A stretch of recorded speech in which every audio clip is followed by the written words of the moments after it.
Hello, and welcome to Washington Post Live. I'm Timothy Pugo, the Post climate correspondent. Today, we're going to be talking about the role of technology in addressing climate change. With us from the Columbia Business School, our guest, Gernot Wagner. He's a climate economist. Gernot, welcome to Washington Post Live. Hi there. Hi, great to have you. I want to get started with just a little question about you and what you do. I feel like over the past 5 or 10 years, we have seen so many new types of jobs develop in climate sustainability, the types of jobs that did not exist before, both in business and in academia. So, could you just tell us a little bit about what a climate economist actually does and how your job is different from the conventional economists as we may usually think of them? So yeah, I guess one of those jobs was mine here at the business school. um, I guess okay. Frankly, I've been a climate economist all my life. My wife makes me wear these glasses so I don't get confused with students. But still, I've been at this for 20 years by now. And yeah, back then it was an oxymoron, right? Like you care about the climate or you care about employment or know about interest rates and so on and so forth. Um, Nobody considers a climate economist an oxymoron these days, right? We know that the problem is misguided market forces. And what's the solution? It's guiding them in the right direction. Well, let's talk about some of those market forces. I used to do a little bit of markets coverage before I came to DC, and I remember, I think it was only about 5 years ago, reading some investment bank analysis that there wasn't enough to invest in. That even for financial institutions that wanted to get ahead on climate change, that were thinking about clean energy, there simply were not enough places, enough capacity to take the money that they wanted to invest. Now it seems like we have all types of new climate, especially climate tech investments being talked about, announced all the time. What changed? Uh, exactly, right? The clean energy race is on. And frankly, it was Washington, right? 14 or so months ago, 13 months ago, August last year, right? 14 months ago, sort of, climate policy dead again for a generation, what to do now. And then, in many ways, as a surprise, we saw the US Inflation Reduction Act, and the race is on. There are certainly plenty of investable, scalable projects out there. We're literally talking trillions of dollars worth of investments pointing in the right direction. And frankly, what changed is, yeah, climate tech, climate policy, all pointing in the right direction. When solar PV is the cheapest form of electricity in history, right? That's tech. It might be sort of, boring old tech by now, as in, it's not the sexy new fusion technology that's always going to be 10 years out and has been forever. It's solar panels, it's heat pumps, it's induction stoves. But yes, that too is climate tech. Of course it is. And there is plenty of it out there. I want to come back to some of that in a second. We'll talk about unicorns, but first, you said a magic phrase, the Inflation Reduction Act.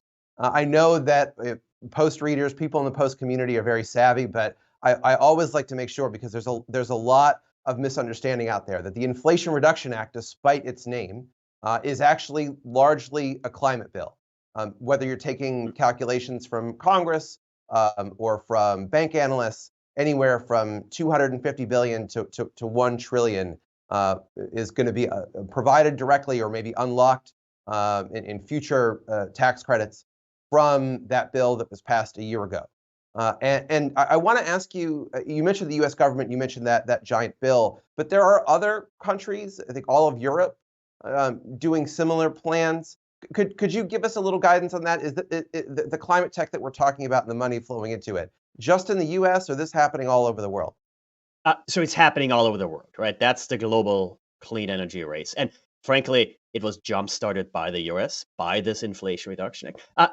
I would say that it is absolutely appropriately named, right? So not in the sense that, Biden signs it into law and inflation goes down the next day. Of course not. But frankly, when most of current inflation last year, inflation this year still, is due to high fossil fuel prices. Surprisingly high fossil fuel prices, right? In part due to Putin's invasion of Ukraine, right? When he blows a fuse and invades Ukraine on February 24th, right? Prices spike that day. Well, how do you tackle fossil inflation? You get off fossil fuel. Now that's a middle term, long term play, right? Not happening overnight. That's years, decade in the making. But yes, absolutely, the right economic answer to fossil inflation is the Inflation Reduction Act, something like the Inflation Reduction Act, getting off fossil fuels, and that is a global race. So if I could test you a little bit on the economist part of climate economists, just a little more, getting in further into this like inflation idea and the tie-in between inflation and where we're getting our energy from. I think on its face, the logic of what you're saying makes a lot of sense. You get more solar, wind, any type of energy production capacity out there, and theoretically that should boost supply. If you keep boosting supply, that should reduce prices and reduce inflation. But it takes years, as you alluded to, in some cases decades, to build a lot of the infrastructure that we need. And we're still right now, even as the dynamics change, still dependent on fossil fuels, as you say, in the short term. So that type of inflation, or I guess I should say, deflationary effect from all this clean energy investment, how long do you think it's going to take? 2, 5 years, 10 years for that to really have deflationary effect? So the short answer is yes, right? This is not overnight. It does take years. I would say we do see plenty of positive effects already, right? So first of all, there's the investment angle, right? Literally hundreds of billions of dollars invested in the right kind of projects. That creates jobs. It also, of course, puts some upward pressure on prices itself, right? So there is fossil inflation on the one hand. There's, on the other hand, what you might call sort of climateflation, right? Sort of the clean tech version. If there's a lot of demand for solar panels, heat pumps, in the short run, their prices will go up as a result, but that sets exactly the right kind of price signals, right? We want more of that. And frankly, we are pitting a technology, renewable energy, against a commodity, oil, coal, gas. Commodity prices are always going to fluctuate. Technologies can only get better, cheaper over time, right? So I like the chances here on the clean tech side. Well, I'll have you put your crystal ball away just for a little bit, and I want to go back to what you were talking about before about how in some ways it's like bread and butter solar and wind technology that's still the core of climate tech. And we're going to diverge a little bit from there, but I want to talk about some of the things that you've said in the past about unicorns and the over exaggeration, the hyperbole, the froth. Maybe I'll let you characterize it, that sometimes develops around these things. These startups, when we talk about unicorns, we're talking about startups with valuations above $1 billion. So I'm curious if all of that excitement in some way has the potential of ending up like hurting consumers or hurting the fight to slow climate change. What is it about these emerging climate technologies that you want the average American to consider? I think the key bit is that this goes back to the International Energy Agency calling solar power, rightfully, the cheapest form of electricity in history. It is. I mean, there's a couple bits here, right? You've got to put the solar panel on the south side of the roof if you live on the northern hemisphere, of course. But we are not going back here, right? Solar power isn't going to get more expensive.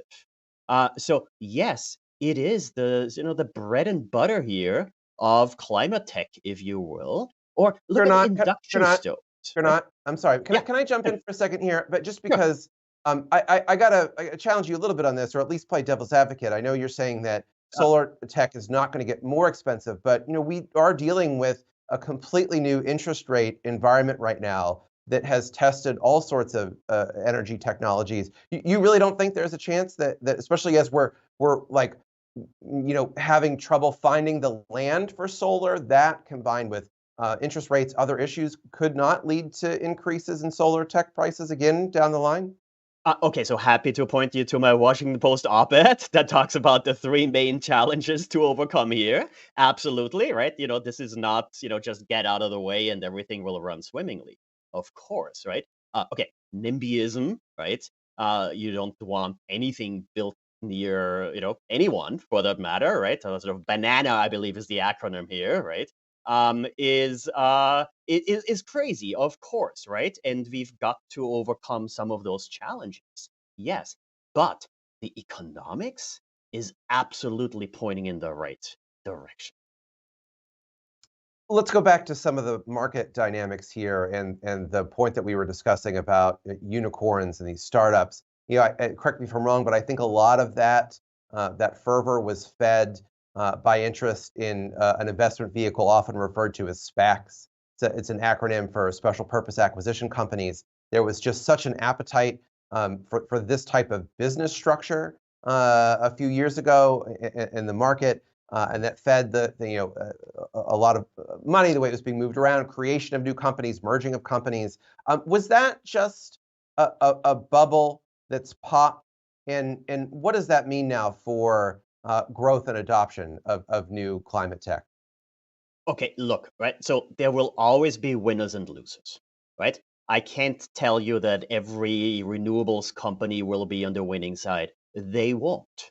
Yes, there will be bubbles. Of course, there will be. For the matter, not every industry in every country will win either, right? So when you look at sort of the transatlantic clean energy race, there's a reason why von der Leyen, the European Commission president, right, is rightfully jumping up and down and saying, wait, this US Inflation Reduction Act is in fact disadvantaging European companies up to a point.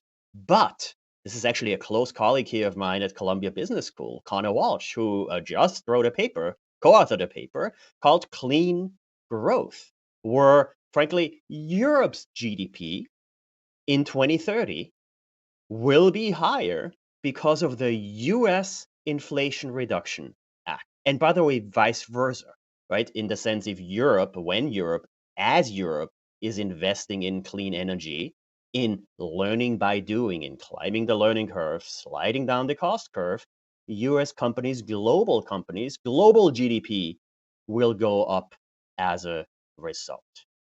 So no, not everyone will be a winner, right? Some businesses will win, some businesses will fail, of course.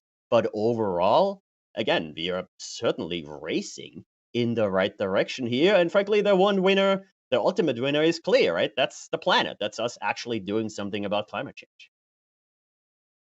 Let's talk about one of the winners on the tech side, or at least being potential winners, to tie in what we're discussing about the Inflation Reduction Act and U.S. policy. There has been a real emphasis by the Biden administration and Congress that EVs get constant bipartisan support and seem to be popular with average consumers too. Americans love to drive, and so I want to bring up an article that you wrote that touched on this. I'm gonna quote you here.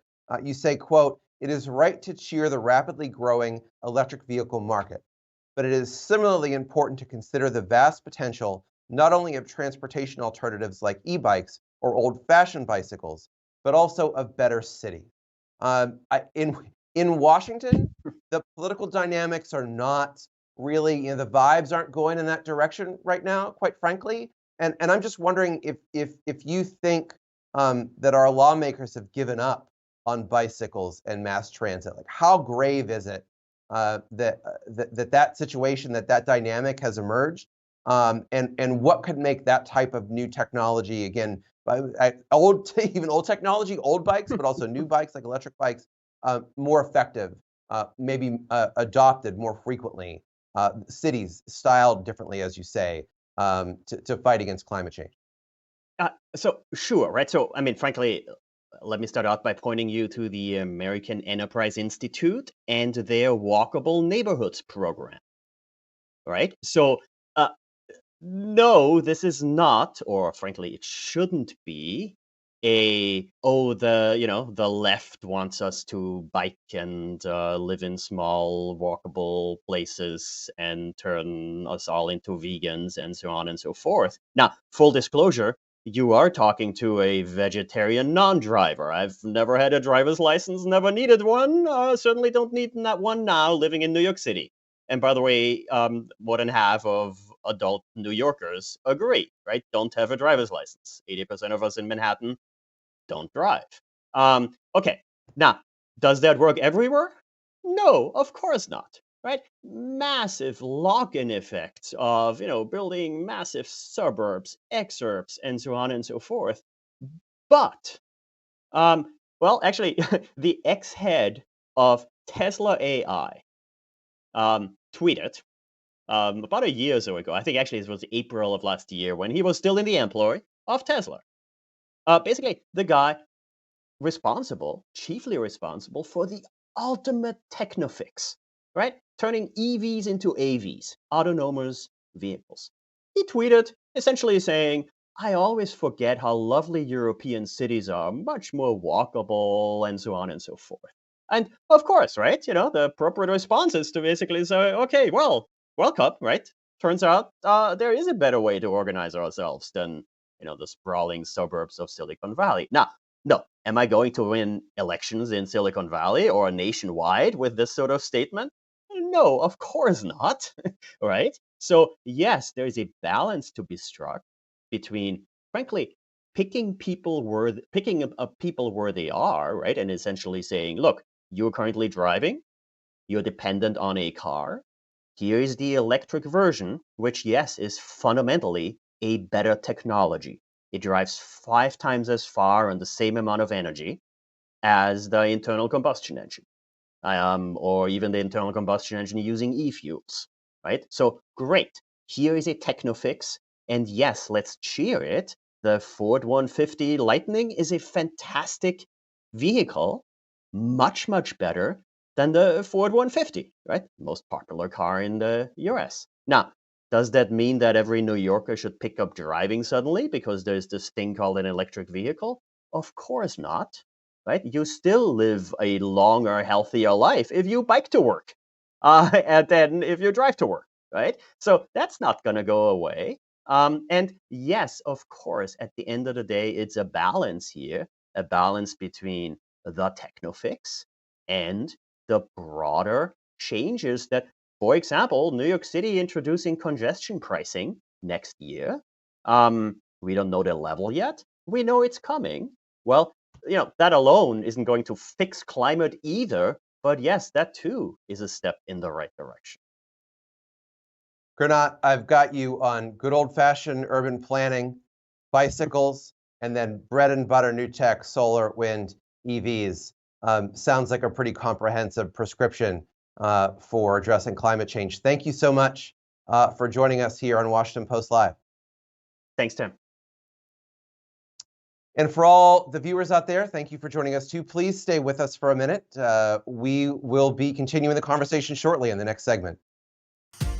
At Esri, for over 5 decades, we've been the leader in geographic information systems, a technology that enables people in every industry on the planet to use maps and data to take on challenges large and small, like how to protect the Earth and how to plan. GIS helps our users to integrate layers of data, turning complexity into clarity.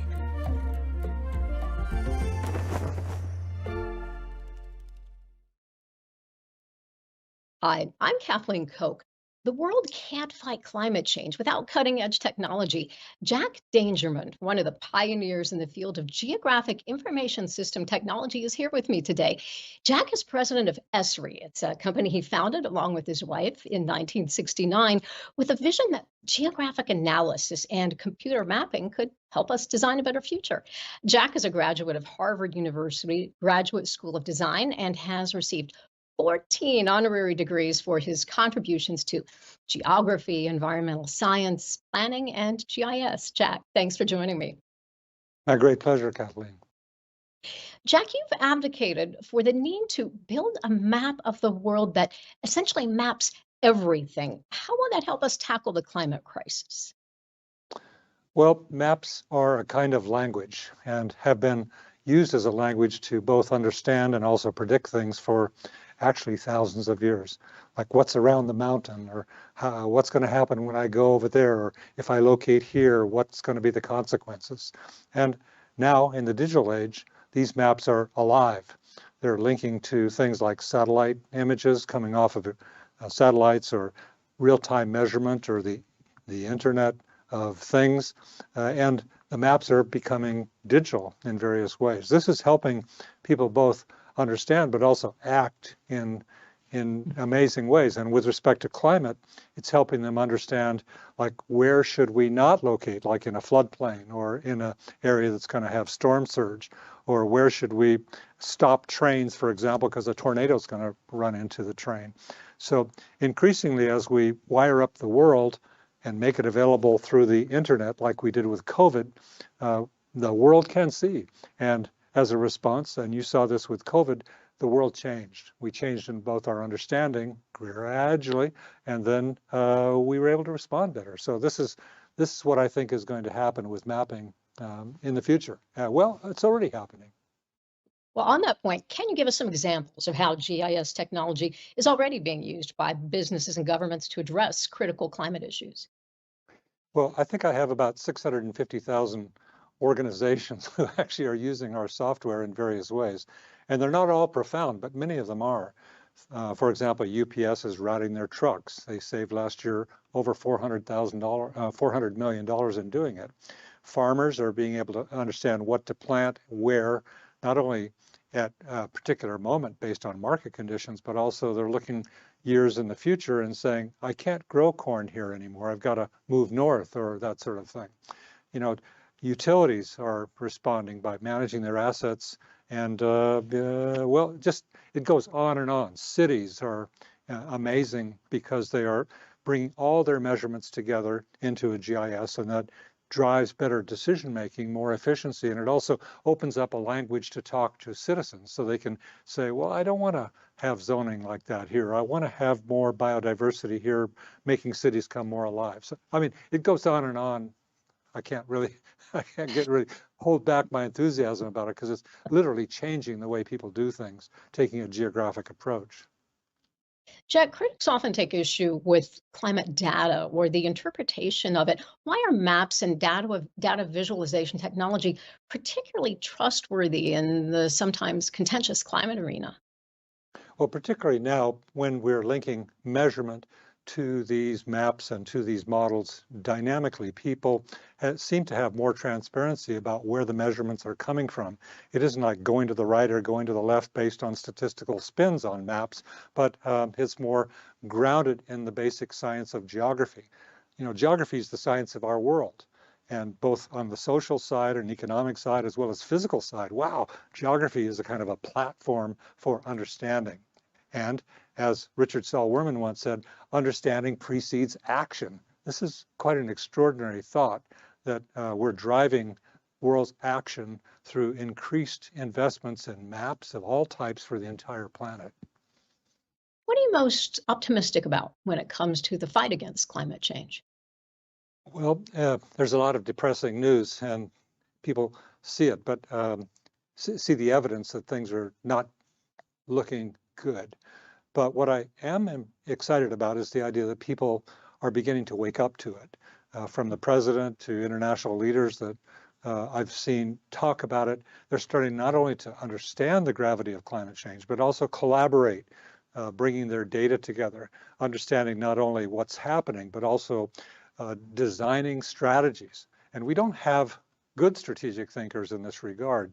Last week, I spent time with a number of US senators, and one of them simply said, you know, Jack, we need a strategy for climate. And we don't. We have lots of stories, and we're at the effect of it in politics, but we really need to strengthen how we think about it, how we design our way out of this. And that will take every bit of our science. It's going to take all of our best technology, and of course, maps and geography are part of that. But it'll also take our best creative design thinking, coming up with real solutions that move us to renewable energies, that move us to more efficiency in our organizations, and also inform systematically all of the leaders so that they understand we've got to collaborate together on this. It's sort of like if the Martians were coming, maybe the world would get it together and work together. But you know, the fractions that are occurring, polarization, get in the way of that. But I like this idea that people can see things and collaborate and create solutions together. This is what encourages me. It's hard to argue with a map. Jack Dangermond, president of ESRI, thanks so much for your insights. Thanks. And now I'll toss it back to the Washington Post.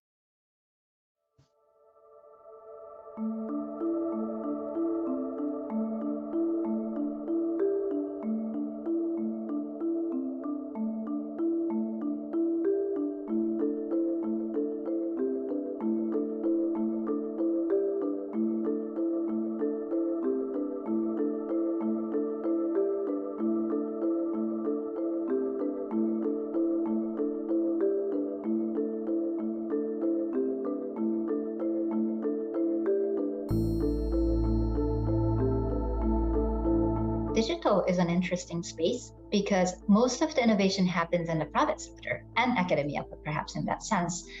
And so there are actually companies that can provide answers to some of these questions. Although a lot of times the algorithms are a black box. So that is a constraint that I feel in my daily UNDP life, that if there are companies that seem to have the answer, what do we do with it?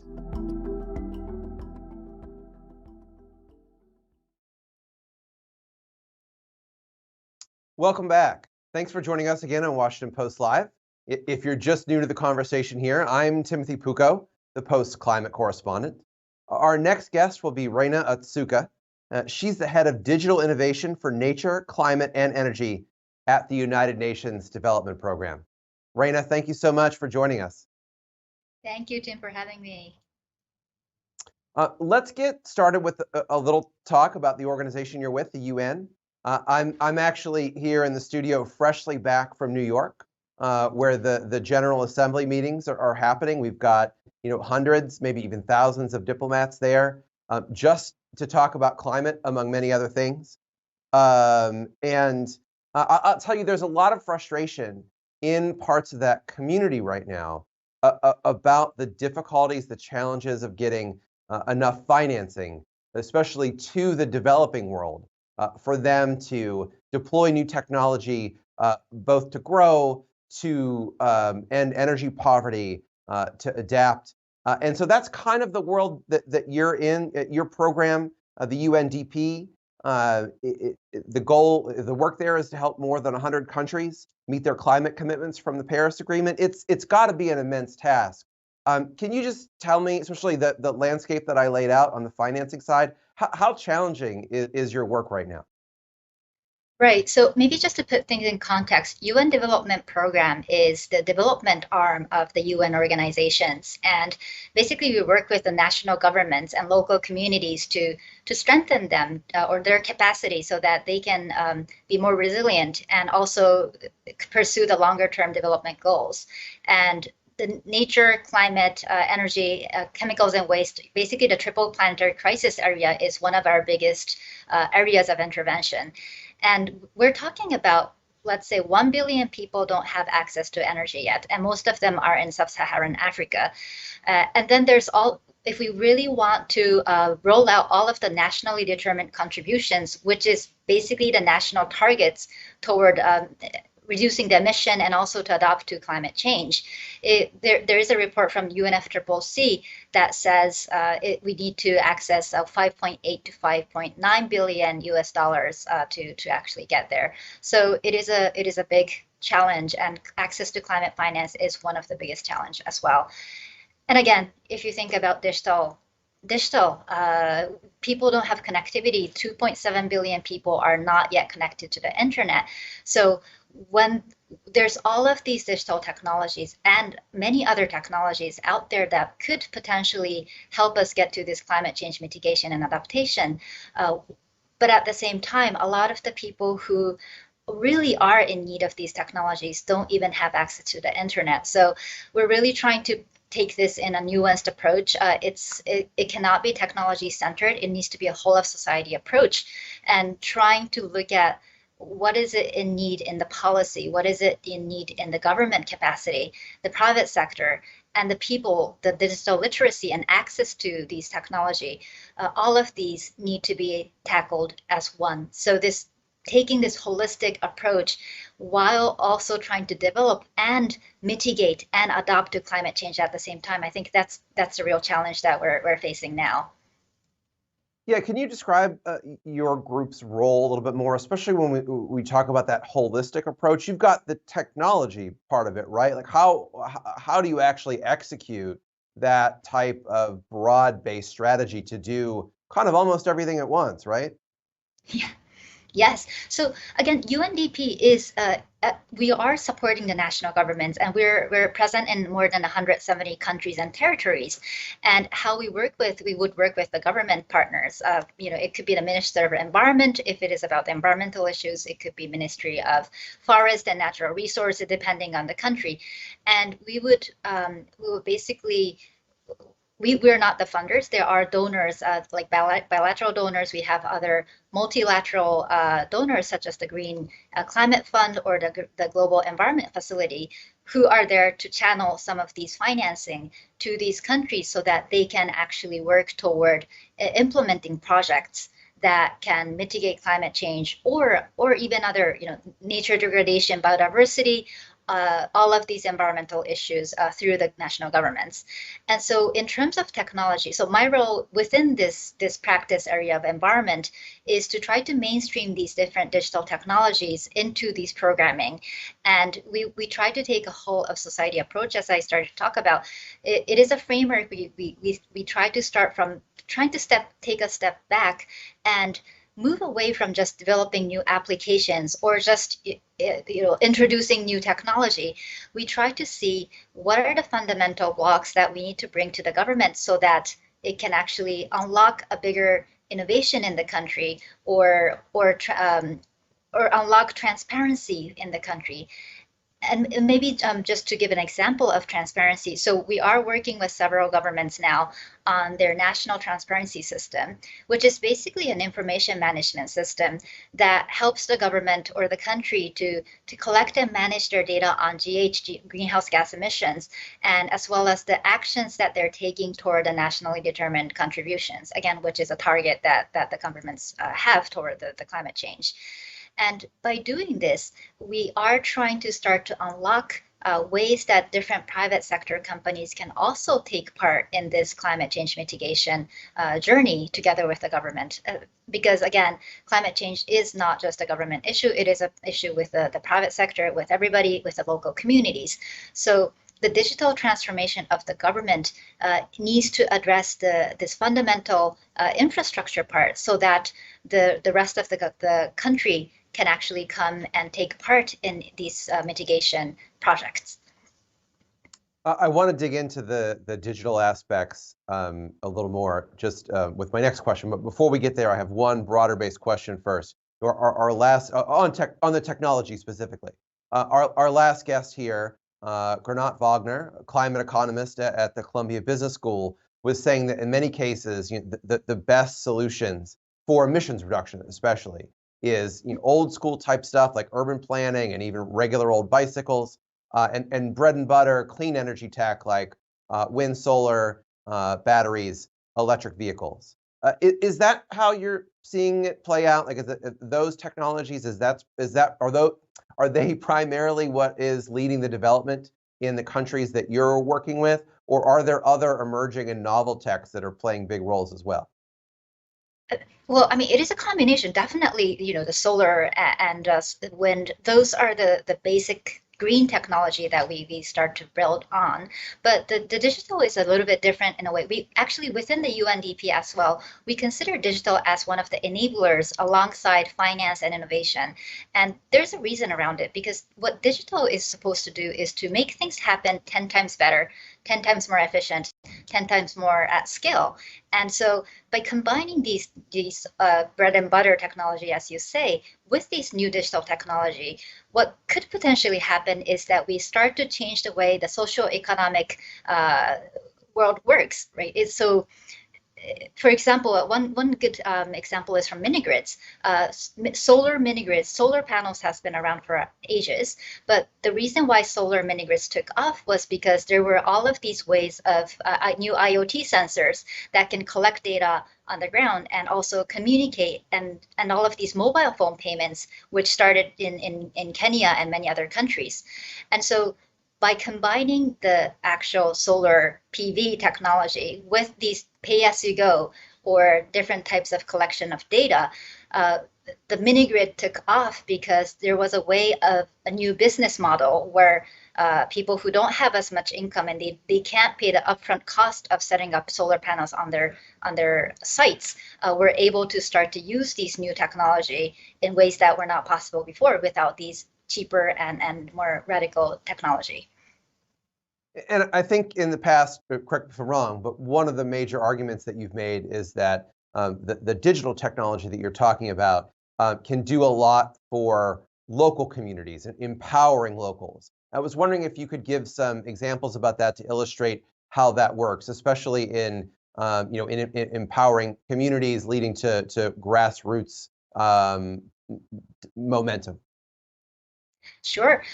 One good example, well, there's lots of great examples happening on the ground, but for example, adaptation. If you think about climate change adaptation, a lot of the work that UNDP does is within the rural communities where the beneficiaries tend to be farmers.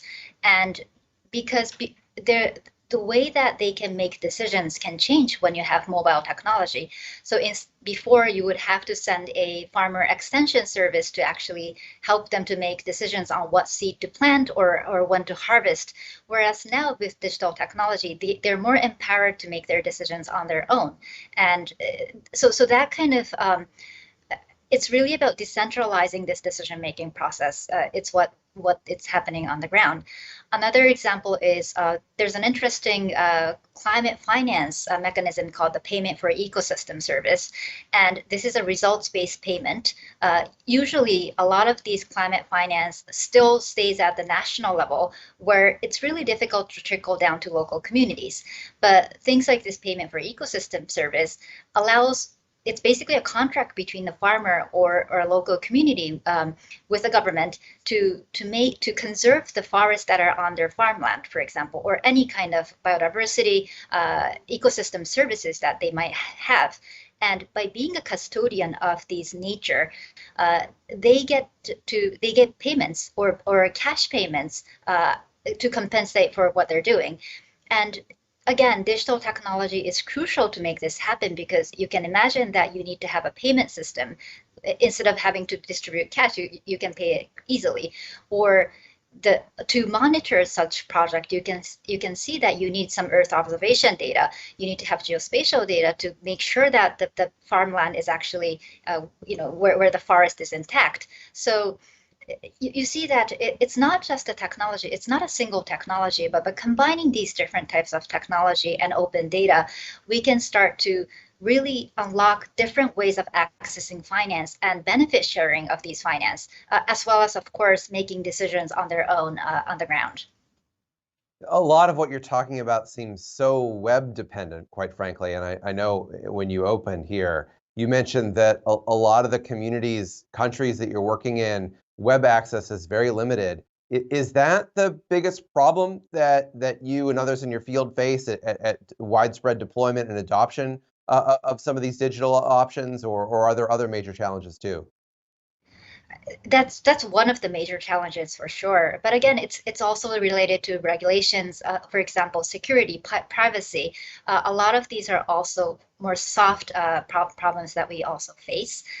Again, and capacity is a bigger issue. People don't have the digital illiteracy sometimes, or if you think about all of these data, geospatial, these are science, and it does require a stronger academic and educational background to actually be able to use it.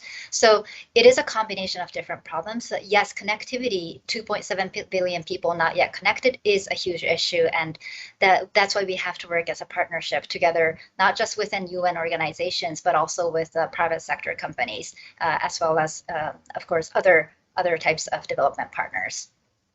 Reina, you are reading my mind, because I was going to ask about exactly that. I think you were at last year's COP. That's the acronym we all use for the giant UN climate conference that happens every year and brings negotiators from almost every country in the world to try to hash out a deal on progress on reducing emissions.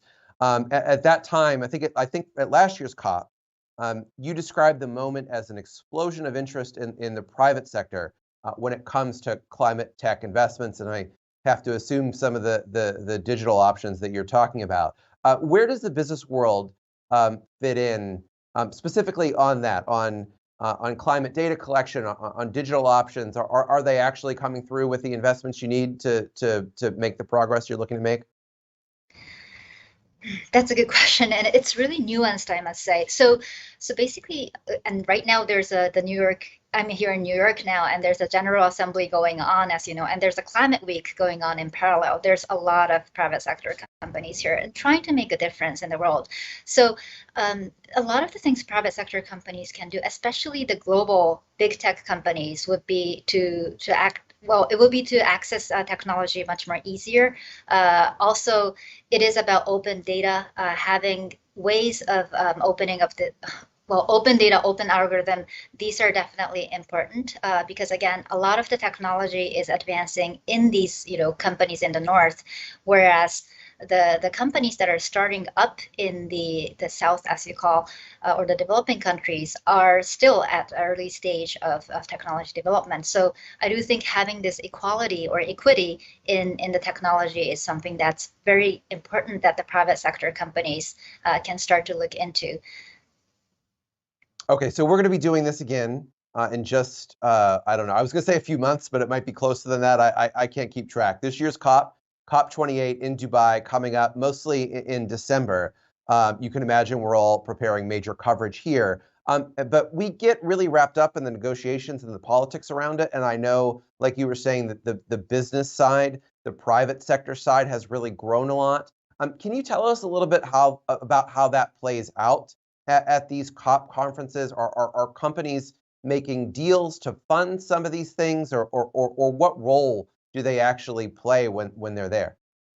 Right. So there are philanthropic companies out there. They come with foundations and actually try to fund some of these good initiatives as use cases, and that is wonderful. And I also come from the private sector, as a career. So, but we also need to know that these companies are not there to do things just for the good, right? Like they do also need to make some kind of a profit out of it. So I think it is great to start from these use cases and try to invest in some of these countries, so to say.